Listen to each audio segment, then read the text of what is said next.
Here we have three scatter diagrams. The basic concept of the scatter diagram is really quite simple.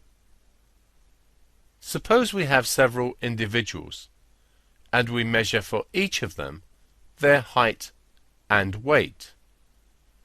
To plot an individual onto my diagram, I use their height as the x-coordinate and their weight as the y-coordinate, and I put a cross at that point. So each of the diagrams above could represent the heights and weights of several individuals. If we look at this first diagram, the points slope from bottom left to top right.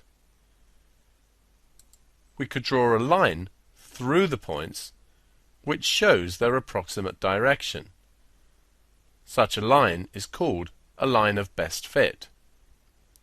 This line has a positive gradient since it slopes from bottom left to top right, and we therefore say that the points here have a positive correlation.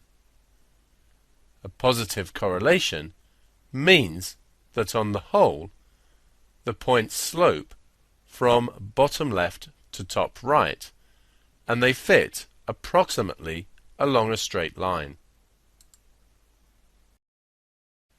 If we look at the second diagram, the points just appear to be in a cloud.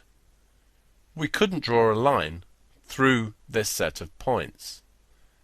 This is the sort of diagram we might expect if we measured height and hair length.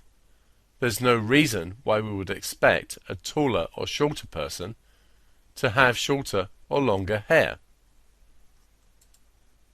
A set of points such as this we would say to have no correlation, or at least no linear correlation. They don't line up along a straight line. Or we would say the points are uncorrelated. For the final diagram, we can see the points go from top left to bottom right, so they line up along a line of negative gradient, and therefore we say they have a negative correlation.